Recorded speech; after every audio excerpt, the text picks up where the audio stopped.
Welcome back to another episode of Rune Walking in Modern Times.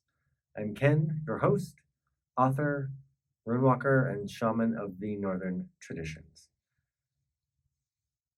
Today, it might be a little bit of an interesting um, episode because my internet is down. I live in the country, and so I had to come into the city to record this, actually, to be on another Zoom call. To record this, and so depending on how fast that internet gets finished, um, we may have graphics and we may not. So, the first thing I would like to talk about today is if you follow me all on Facebook, I think it even pops up on Instagram, but one of my new daily integrations starting at the new year was to do some cold plunges. So using cold water therapy.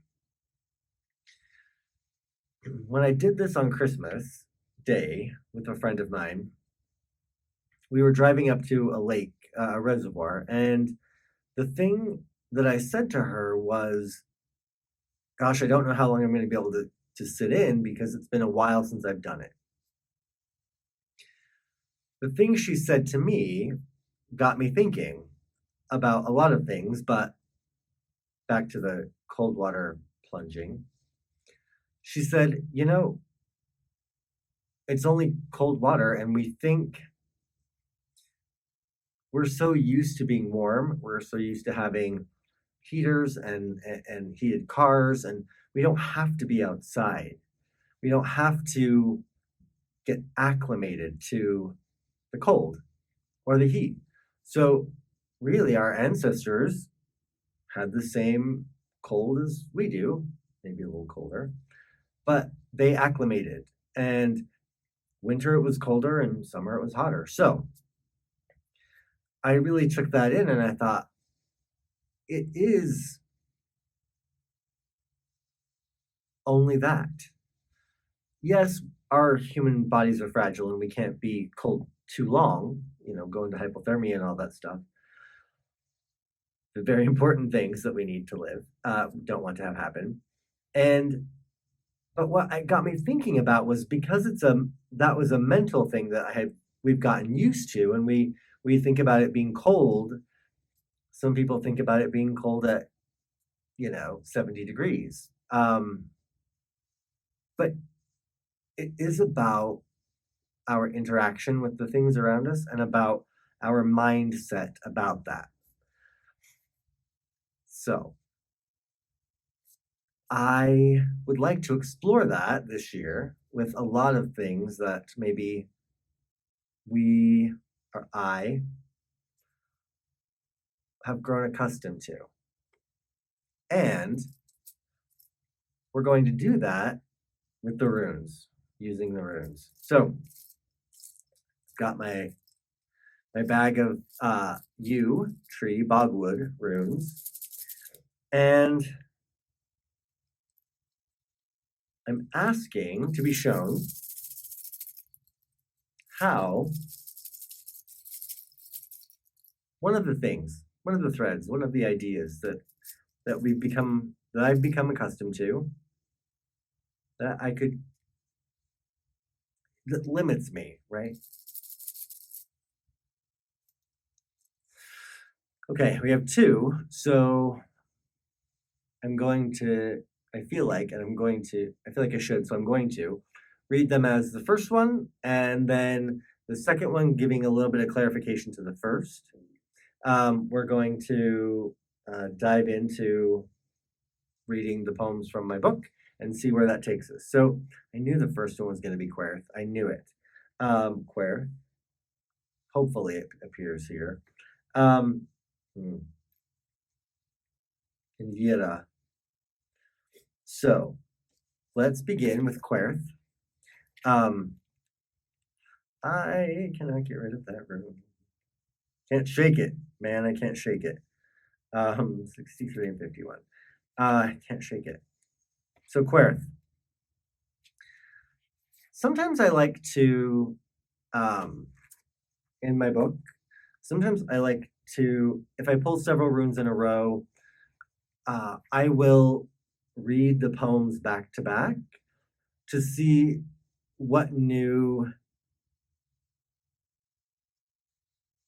ideas, what new threads, what new like nuance can be looked at by putting the poems back to back and seeing what story that tells. So I think that was one of the most interesting ideas that kind of came to me last week while I was doing some meditation on my ordeals on my shamanic path. So, Cweorth.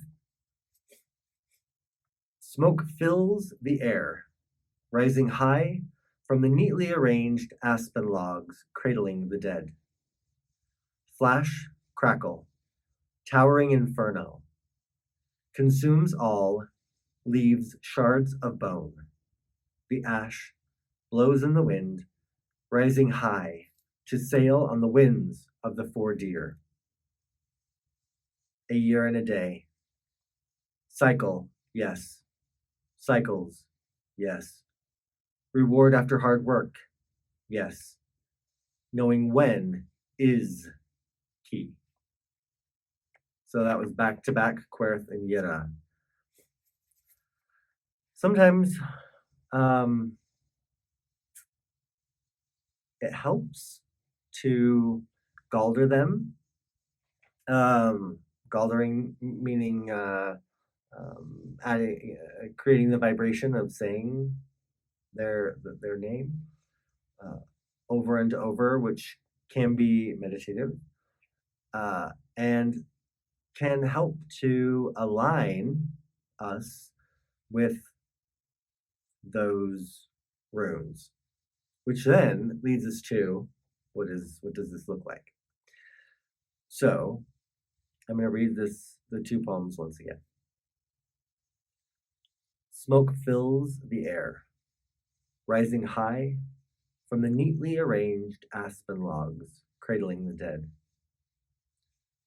Flash, crackle, towering inferno, consumes all, leaves shards of bone. The ash blows in the wind, rising high to sail on the winds of the four deer. A year and a day. Cycle, yes. Cycles, yes. Reward after hard work, yes. Knowing when is key.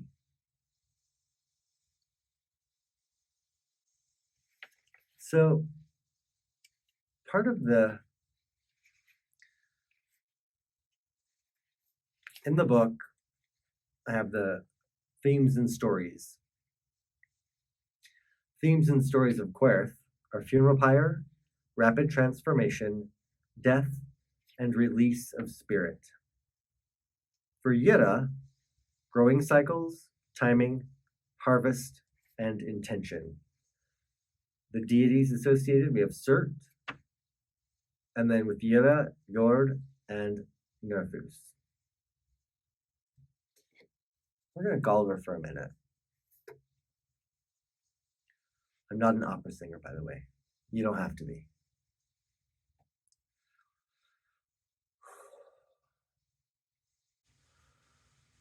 Cweorth, Jera, Cweorth, Jera, Cweorth,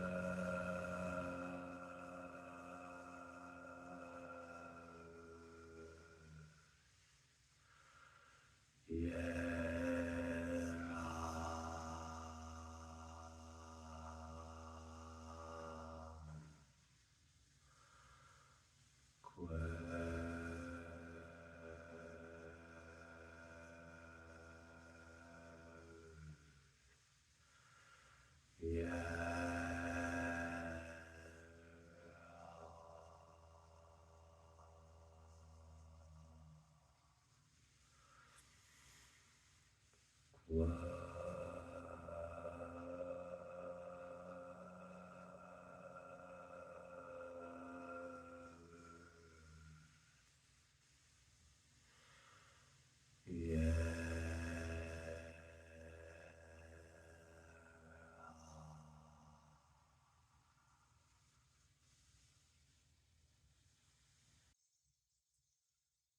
thing that keeps coming to my awareness about this specific room is that I keep just getting the word purification. So, what do I believe about purification? Great question to start with. I believe that purification is necessary when you're about to do ritual or initiation. Purification is necessary if you're about to go into doing something sacred or holy.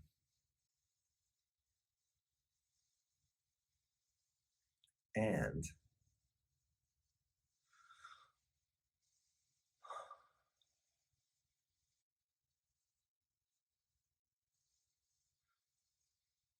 I think what I'm seeing, what shifted for me in that moment, in those moments, is the idea that purification isn't about getting rid of. Purification is about shifting, transforming, becoming. I think about it in terms of getting rid of things and making myself clean. But with Jera's not about cleansing. Jera's about the cycle that at one point the field lays fallow, and then you plant, and then you care for, and then you harvest, and then it lays fallow. So it's shifting me to align with the season that I'm in. Here's where I think we get fucked. Purification means that there's something wrong with you. Purification means that thank you. Purification means that there's something wrong with you and that you have to get rid of it and cleanse yourself and that you're not good enough. Really, we just have to shift, and it's about shifting and transforming. Part of the thing with Cweorth. Oh, Cweorth, where are you again? Cweorth is that it's release of spirit, right? I wanted to make sure that was in there and that I wasn't making that up. So that when you go to look in the book, you remember it's there. One of the themes of stories is release of spirit. So when we put something on the funeral pyre, the body on the funeral pyre, and we set it ablaze, we release the spirit from the physical. So it's not about, and it's just a shift of state, right? Like going from liquid to gas for water. So we're not only, our bodies or our cells or all the parts of us that are unseen that make up us, but when we're getting ready to do initiation or any of those type of things that I mentioned before, it's not about getting rid of, it's about finding alignment with where you're headed. Now, that will frequently mean that maybe I don't drink coffee for a while. Maybe I begin to drink more water. Maybe I stop eating meat for a period of time. But I'm aligning myself. We think of it, I think that the thing that trips us up and the thing that I'm picking up on most in this situation is that it it's generally interpreted as not being good enough. You're not good enough, you have to do these things. Instead of it, you just, okay, I just have to align with this. That's fine. It's not about I'm not good enough or I'm doing bad things or I have to get rid of things out of my life. I have to get rid of that. It's not about that. And I think because we look at it in those terms, it's a problem. It becomes a bigger ordeal. I shouldn't say ordeal. It becomes a bigger thing. It becomes a bigger problem. It becomes a bigger obstacle than just saying, okay, I'm now shifting into a period of time where I need to do this, so I'm shifting this way. It's not about, oh, I have to leave chocolate behind, or I have to leave sugar behind, or I have to leave those things behind. It's about actually just shifting and moving into a place where you're going to be better aligned. Do you see where the shifting of the thought from I have to get rid of to I'm becoming is different? I have to get rid of puts us in a state of scarcity, panic,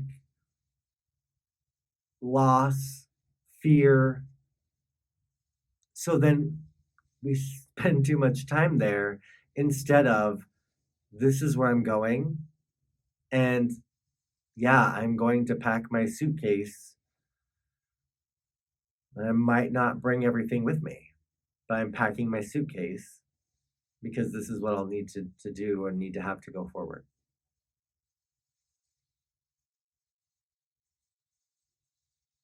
Yeah, I like that.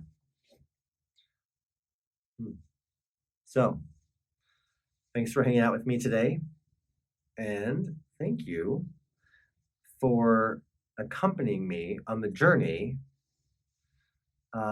exploring some of my own limiting beliefs and probably other people as well. I hope that resonates with you. I hope some part of it resonated with you. And speaking of resonating, don't forget you can try Gallering on your own. You don't have to be an opera singer. You don't have to be a throat singer. You don't have to be anything. Just speak it in an elongated way. You don't have to do that. Kenn Oz or Ken. We do that quite frequently because it sounds like a hammer hitting metal at the blacksmith. So, one of my New Year's resolutions is to not say so much. Therefore, again, thank you for hanging out with me. Hope you had a great New Year. And as always, I leave you with the blessing. May your weird be filled with health, wealth, strength, and virility.